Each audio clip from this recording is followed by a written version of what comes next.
ایک شخص قومی سلامتی کے لیے خطرہ بن چکا ہے۔ وہ سمجھتا ہے میں نہیں تو کچھ نہیں۔ وہ شخص اپنی ذات کا قیدی ہے۔ کوئی بہام نہ رہے، ان کی سیاست ختم ہو چکی ہے۔ D G I S P R lieutenant general Ahmed Sharif Chaudhry کی نیوز کانفرنس۔ کہا کہ بات اتنی بڑھ چکی ہے کہ کھل کر بولنا پڑے گا۔ آپ کی سیاسی شعبدہ بازی کا وقت ختم ہو چکا۔ ان کا بیانیہ قومی سلامتی کے لیے خطرہ بن چکا ہے۔ ان کی ذات اور خواہشات ریاست پاکستان سے بڑھ کر نہیں۔ تم ہو کون؟ کس کی زبان بول رہے ہو؟ D G I S P R نے بانی پی ٹی آئی کو ذہنی مریض قرار دے دیا۔ مزید بولے کہ اپنے آپ کو قلعہ قل سمجھنے والا دوسروں کو غدار کہتا ہے۔ اس شخص نے اپنی اولاد کو باہر رکھا ہوا ہے۔ پہلے اپنی اولاد کو فوج ملاؤ، خارج کے سامنے کھڑا کرو، پھر بیانیہ بنانا۔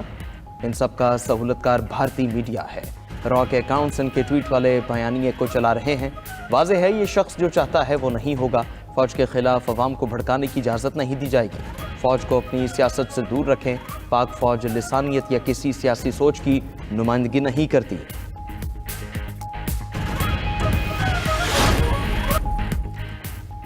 کس قانون کے تحت آپ ایک مجرم سے ملتے ہیں؟ وہ شخص تو فوج اور اس کی لیڈرشپ کے خلاف بیانیہ بناتا ہے۔ D G I S P R lieutenant general Ahmed Sharif Chaudhry نے کہا کہ عظمیٰ خان بھارتی میڈیا پر پی ٹی آئی کو حملہ کرنے کا کہہ رہی ہیں۔ آرٹیکل 19 کے تحت آزادی اظہار رائے کی اجازت ہے، مگر اس کی بھی کچھ قدغنے ہیں۔ آرٹیکل 19 آپ کو ملک، ریاست اور قومی سلامتی کے خلاف بات کرنے کی اجازت نہیں دیتا۔ تمہارے پاس ایک صوبے کی حکومت ہے، اس کے بارے میں بات کیوں نہیں کرتے؟ پاکستان کے اتنے ایشوز ہیں، ان پر بات کیوں نہیں کرتے؟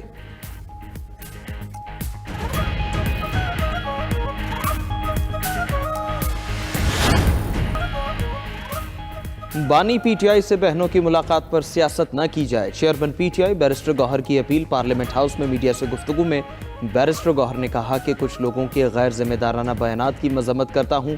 جذبات میں نہ آئے۔ صاحب اختیار سے عرض ہے بانی پی ٹی آئی کی بہنوں کی ملاقات نہ روکی جائے۔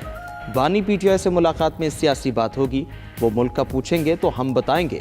وزیر اعلیٰ خیبر پختونخوا سہیل آفریدی نے کہا وفاقی وزراء کی پریس کانفرنس غیر اخلاقی اور غیر قانونی تھی۔ بانی پی ٹی آئی کو قید تنہائی میں رکھنے کی مذمت کرتے ہیں۔ وفاقی وزراء کا رویہ عوام کو اشتعال دلانے کے مترادف ہے۔ خیبر پختونخوا حکومت کا 9 مئی کے مزید مقدمات ختم کرنے کا فیصلہ۔ محکمہ قانون نے 57 کیسز ختم کرنے کی سفارشات صوبائی کابینہ کو ارسال کر دی۔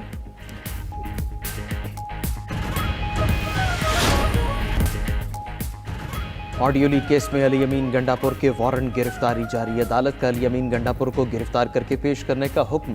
علی امین گنڈاپور کی عدم دستیابی کے باعث فرد جرم کی کارروائی مؤخر۔ عدالت نے کیس کی سماعت 20 جنوری تک ملتوی کر دی۔ علی امین گنڈاپور کے خلاف تھانہ گولڑا میں مقدمہ درج ہے۔ 9 مئی کے 3 مقدمات میں عدم پیروی پر عمر ایوب کی پوری ضمانتیں بھی خارج کر دی گئیں۔ ادھر 9 مئی کے 6 مقدمات میں علیمہ خان اور عظمیٰ خان کی پوری ضمانت میں 16 جنوری تک توسیع۔ شاہ محمود قریشی، اسد عمر اور اعظم سواتی کو بھی عبوری ضمانت میں 16 جنوری تک توسیع مل گئی۔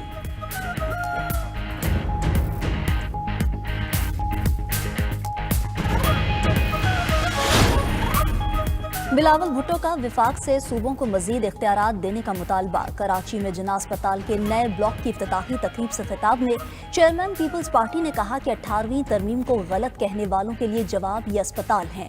مالی وسائل صوبوں کو دینا غلطی نہیں۔ کچھ وزراء صوبوں سے اختیارات واپس لینا چاہتے ہیں۔ ہم وفاق کی مشکلات کو سمجھتے ہیں۔ سب سے زیادہ ٹیکس سندھ نے وصول کیا اور ریکارڈ توڑا۔ ہم وفاق کے لیے بھی ٹیکس جمع کر سکتے ہیں۔ وفاق کو کہتے ہیں کہ ہمیں مزید ذمہ داریاں دی جائیں۔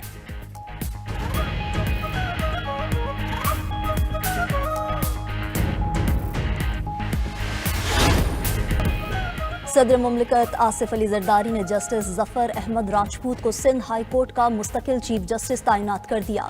جسٹس کامران خان ملاخیل مستقل chief justice Balochistan high court مقرر۔ جسٹس میاں گل حسن اورنگزیب سپریم کورٹ کے مستقل جج مقرر۔ وزارت قانون نے تینوں ججز کی تقرری کے نوٹیفیکیشن جاری کر دیے۔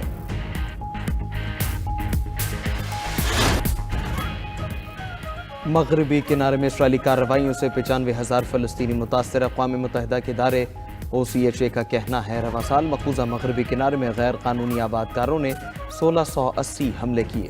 اسرائیلی آباد کاروں کے حملوں سے 227 فلسطینی شہید ہوئے۔